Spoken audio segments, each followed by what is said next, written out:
Hello, my name is Dr. Kayla Clark and welcome to your histamine bonus training. So in this training, I'm going to move through the biological functions of histamine, understanding its role in allergies, eczema, and topical steroid withdrawal, as well as the most potent ways to help control histamine in the body. So we're going to go through diet, supplements, and practices, as well as environmental triggers. Hopefully you'll have a better understanding of the role histamine plays, as well as how to manage it, especially when you're flaring or going through allergy season. So, what actually is histamine? Histamine is a molecule produced by your body, as I'm sure you recognized. Mostly it's involved in the immune allergy system, or at least that's where we mostly observe it because that's where it causes the most obvious signs and symptoms. So in the allergic and immune system response, it is released by the mast cells and it produces basically all those stereotypical allergic kind of signs that we know and love so well. So flushing, congestion, hives, that vertigo, all of the itch, all of the inflammation, the ooze, the edema, the red hot heat, the anaphylactic allergies that some people have when it comes to eating foods or bee stings or whatever have you, those are all caused by histamine. So really the name of the game in the immune system for histamine is inflammation, redness, and heat. But what's interesting is histamine is actually also involved in the gastrointestinal system and also the central nervous system. So if you have a lot of allergies or are going through a condition that causes high levels of histamine, you're probably also going to notice some symptoms that may occur in these other systems, although it might not be as obvious. So in the gastrointestinal system, histamine works in an indirect way to essentially increase stomach acid. So if you have a high histamine load in your body, it might show up in your gut as acid reflux or GERD. You might also get cramping, diarrhea, feel nauseous or vomit. All those kinds of things may be affected by the histamine load in your body. In the nervous system, histamine works to produce wakefulness. So this is why when you take an antihistamine, sometimes it'll cause you to be drowsy. And I'm going to go over the differences between antihistamines and why some cause that and why some don't here in a moment. I'm just noticing that I'm like half in a sunbeam. So hopefully that's not too distracting. Now the sun's in my eyes, but I'm going to keep going here. So if you do notice, if you have a high histamine load, if you're dealing with a lot of allergies or eczema or are going through a flare, some ways that it might show up in the central nervous system are agitation or anxiety, difficulty sleeping, insomnia, fatigue, all of those things, like a hyper sort of irritable state.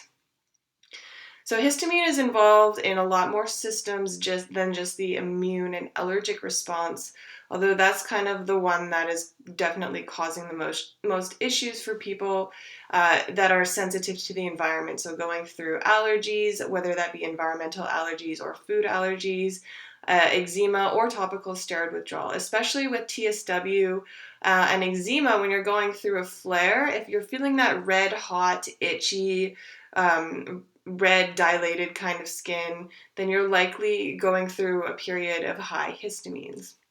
So what actually causes high histamines to occur in the body?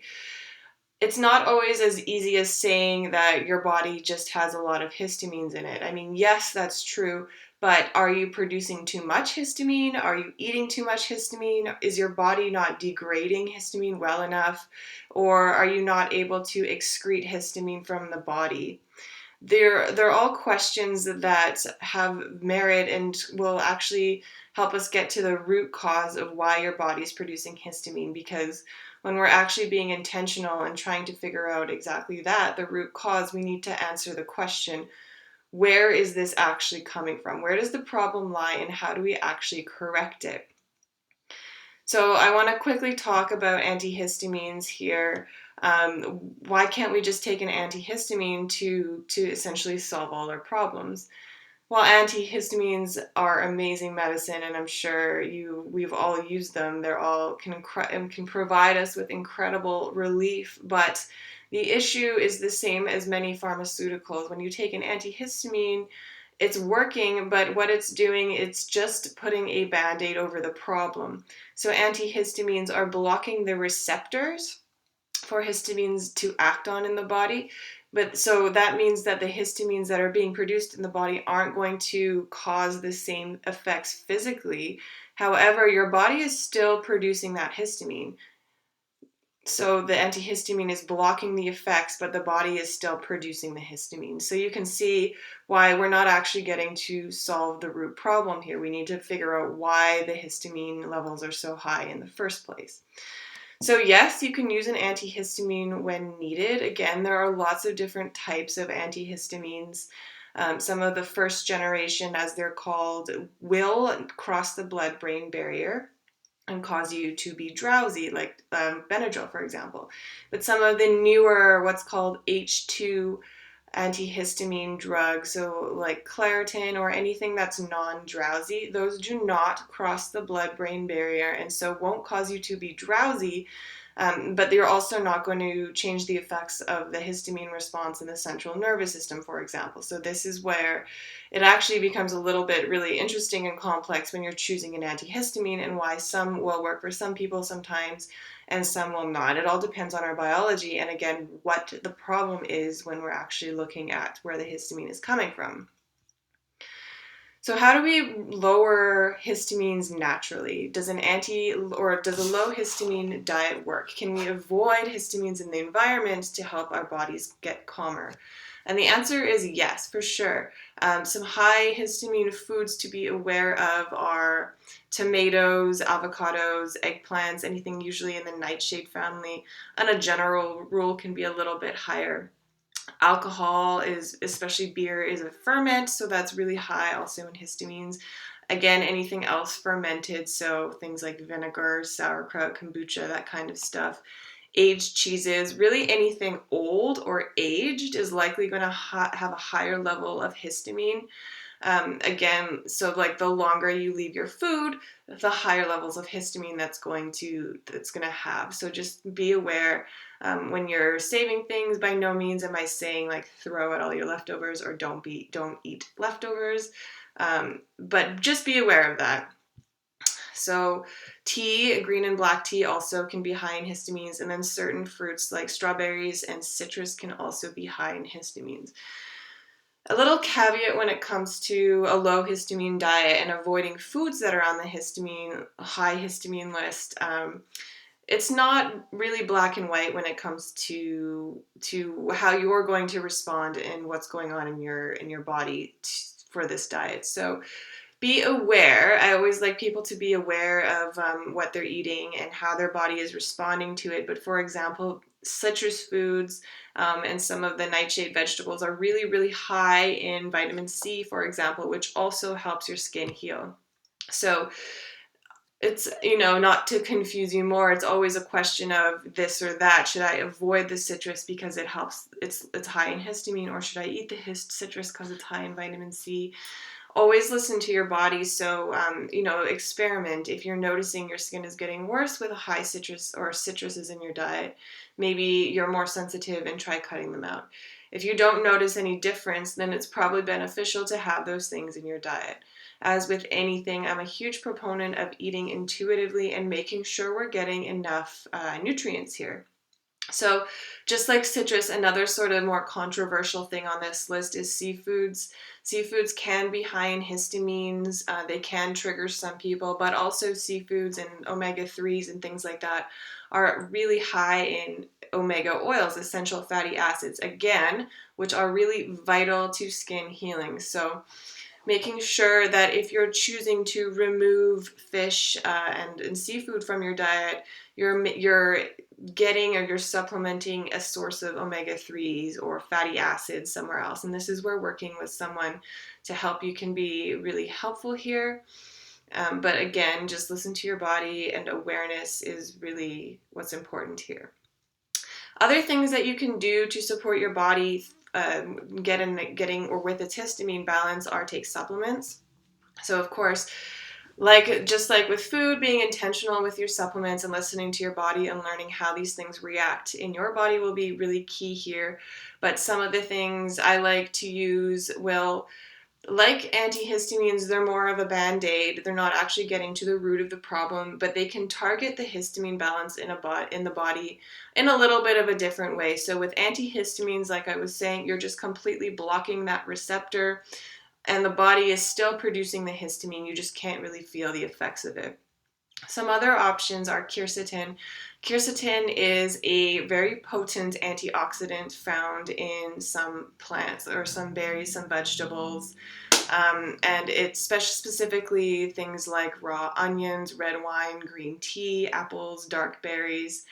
Quercetin helps to stop the release of histamine from the cells. So this can be a little getting up the ladder one more rung and kind of hitting the problem if that's the issue if you have an issue with overproduction of the cells. Again, this might not be as effective if your issue is more with like clearing the histamine, for example. Vitamin C is another amazing option to help stabilize a histamine response in the body. It's a powerful antioxidant, which is really helpful for anything. But specifically in the immune system and allergic response, vitamin C can be really helpful, usually at a higher dose. So sometimes up to 3,000 to 5,000 milligrams or more, depending on the person. Note that higher levels of vitamin C may cause diarrhea if you're sensitive. So if you do get diarrhea from vitamin C, it's always advised to go back down to a dose where you don't get that, and make sure you're working with someone, like always with supplements, when you're introducing this stuff or changing your doses. Other things that can be helpful, bromelain. Bromelain is an enzyme that is found in pineapples and papayas that can help break down enzymes in the body, including histamine, help with the allergic response. NAC is one of my favorites. It stands for N-acetylcysteine, which is a precursor to glutathione.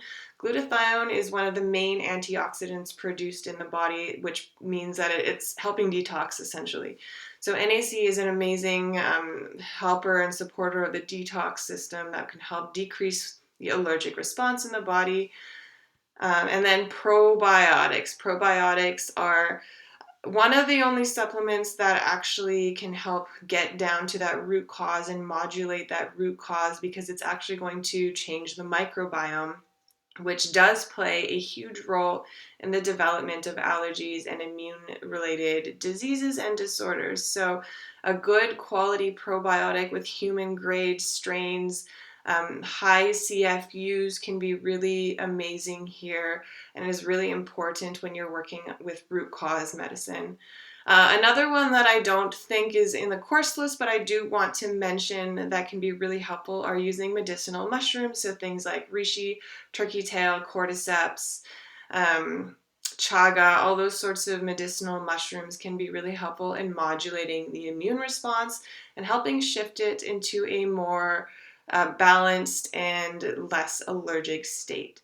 So thank you so much for watching this video. Hopefully you learned a thing or two. That was the quick deep dive on histamine response in the body. As always, the main goal is to help you get through your flare. If you're noticing you're heading into a flare and you're feeling that red hot, know that histamine is likely you have high levels, and so maybe take extra care of yourself and implement some more of these approaches here to help yourself get through that flare. If you want to learn more about histamine, the physiology of skin, of allergies, of your immune system, how to eat properly, how to do an elimination diet, what to eat, the best supplements, the best topicals, what's actually going on, and then most importantly, how to balance your mindset and mental health when you're dealing with eczema, TSW, and allergies, then definitely book a discovery call with me if you want to work one-on-one. I am accepting patients now. Or check out Align, which is an online program, a foundational approach to all things allergies, eczema, and topical steroid withdrawal. All of these conditions are caused by the same sort of immune system imbalance. And so this course is meant to really identify those and highlight those for you. It includes all the information and protocols that I give my patients. You just have to go through them and apply them on your own. It's an amazing resource for anyone who's looking for really intentional and guided approach to healing their skin.